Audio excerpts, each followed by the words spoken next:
Hello, and thank you for joining us for our presentation regarding the proposed addition of a financial literacy course to our high school curriculum.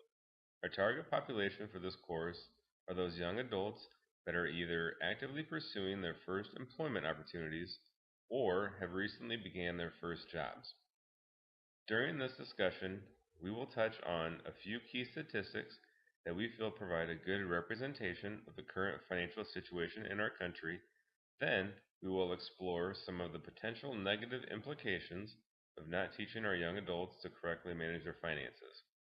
Finally, we will discuss the overall goals of our program and provide some basics on what the curriculum would entail. Before we begin, let us take an opportunity to read our mission statement, which is to prepare our young adults for the real world of finance and money management by increasing financial literacy and access to financial education. As our mission statement states, we will directly relate all of our work in the course to the real world. We will discuss several actual situations that they will face in the near future, as well as several that they may be currently working through. The next two slides provide some very interesting statistics. With only 44% of the U.S. population currently having what they would consider a rainy day fund, the financial impacts of any unexpected emergency could be disastrous from a financial standpoint. As a rule of thumb, it is recommended that everyone have, at a minimum, 3 months of their net income available to them in the event that their income stream be interrupted for any reason. Next, we see that over half of our younger population, known as millennials, feel debt is their biggest financial concern. There is a time and place for correctly utilizing debt. However, when that debt begins to add unwanted stress into our life, it can begin to affect other areas, such as family or social life, as well as your work life. From a retirement standpoint, this study by the Employment Benefit Research Institute found that over half of all Americans have less than $10,000 saved for retirement. This is especially alarming given the fact that our reliance on Social Security as a form of income in our retirement years could very well either not be there or, if it is, provide us with little more than a supplement to our own personal retirement savings. Moving on to our last statistic, as a rule, to maintain your pre-retirement standard of living after you stop working, you will need about 80% of the income that you received while working. More so, with this gap widening and our Social Security funds dwindling, something absolutely needs to be done before our current generation of young adults reaches their golden years. Moving on to some of the potential impacts that our young adults could potentially experience if they lack the knowledge to manage their money properly, we see that the first impact would be a larger reliance on government programs for aid. With this government-sponsored programming being reliant on budgets set by our elected officials, there is no guarantee what will be available and when. Next, as we mentioned earlier, the lack of proper emergency savings could be disastrous if an emergency took place. How can a young adult pay for, say, $1,000 of car repairs when living paycheck to paycheck? Our first thought would be to utilize credit. This consistent utilization of credit can only last for so long before your overall score is reduced to the point that you either can't get any more credit, or when you do get credit, the interest rate is far more than the rate paid for by your peers.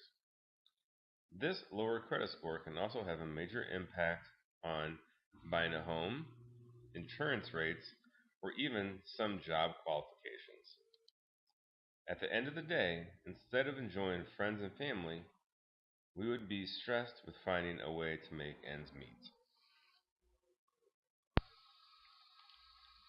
The goals of our program will directly affect the lives of our young adults. By increasing their knowledge, and more importantly, their confidence when it comes to their finances, they will have all the tools and ability to make informed, wise decisions regarding their finances. This will have a direct result on everyone, as we would see a lower dependence on government assistance. Also, as we touched on earlier, there is a correct way to utilize credit. We would like to teach our young adults when it is reasonable to utilize credit, as well as what types of credit are available and how they should be used.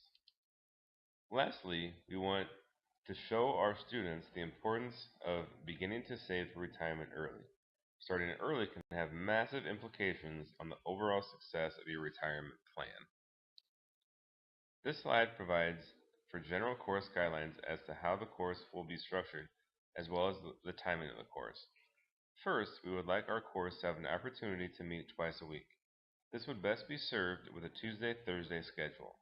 Each class would need to be at least 45 minutes to 1 hour for maximum efficiency. Next, as we earlier mentioned, we will relate every discussion to real-world situations. This course is designed to prepare our young adults for the real world. So what better way to leverage that than to discuss what's actually happening in their lives? Finally, we will split this course into 4 main units. These will be basic finance, credit, investments and retirement basics, as well as insurance. Now we'll discuss each section independently. Our unit on basic finance will be the foundation of everything that our students do with their finances. In this unit, we will first discuss checking accounts.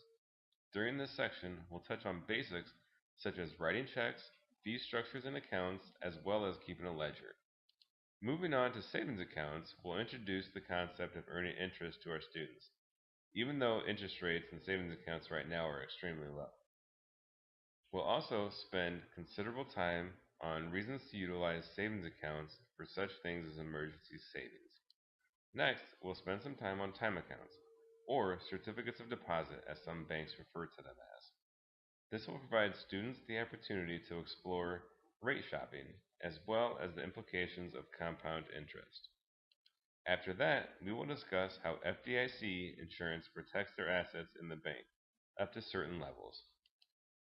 Lastly, in this unit, we'll discuss how all the earlier discussions in this unit can be tied together to develop a budget or savings plan. Unit 2 for us will revolve around credit. First, we'll explore credit scores, discussing what goes into them as well as the impacts they can have on us financially. Once the students understand the theories behind credit scores, we will move on to the types of credit. First, we will discuss the most common type, open-ended credit. This encompasses credit cards as well as lines of credit. Next, we'll move on to term loans. This discussion will primarily focus on auto loans, but will tie in personal loans and other closed-ended amortized credit as well.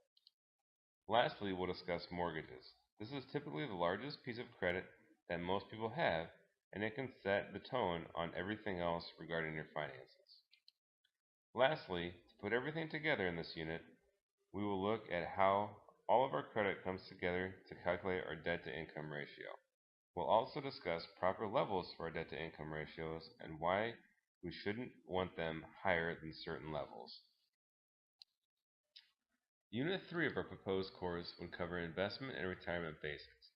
We would not want to get too in-depth with this unit. However, we feel that basic knowledge around some of the terms and concepts are very important to the success of our students. The first topic we would cover is common investment vehicles. This would expose the students to various types of investments and a brief discussion on each type. Next, we would introduce some concepts of calculating returns. We would then demonstrate the impacts inflation can have on our long-term gains. Moving on to retirement, we will explore various types of retirement accounts, as well as the benefits that they provide us. Finally, we'll spend a bit of time looking into things that we need to consider for our retirement years. This could include any goals that we may have, supporting children or adults, health concerns, as well as housing. Our final unit will focus on insurance and protecting our assets. We will open this unit with a discussion on health insurance. I'm sure that very few of our students have spent much time considering how their parents pay for each emergency room visit. We will discuss how health insurance is an important piece of our financial picture. Next, we'll look at auto insurance. We will weigh having insurance versus not having it with some real world examples. After that, we will look into the importance of homeowners insurance and or renters insurance. Again, we will utilize real world examples to demonstrate the importance of both. Next, we'll spend a little time discussing umbrella policies. We will discuss instances where it could be important as well as those where it may not be needed.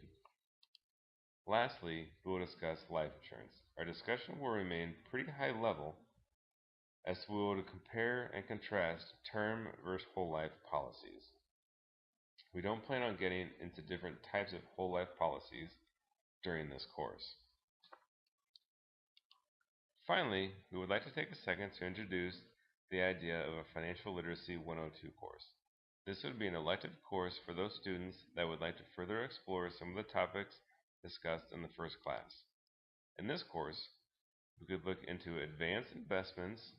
We would introduce the students to the stock market, the time value of money. This would be an in-depth discussion on finding appropriate savings vehicles, a discussion on various financial ratios. This could help students learn how to test their own financial strength as well as some of the companies that we see in the stock market. And diving further into a company's finances, we could begin looking at balance sheets as well as cash flow statements for some publicly traded companies. At this time, please feel free to ask any questions that you may have.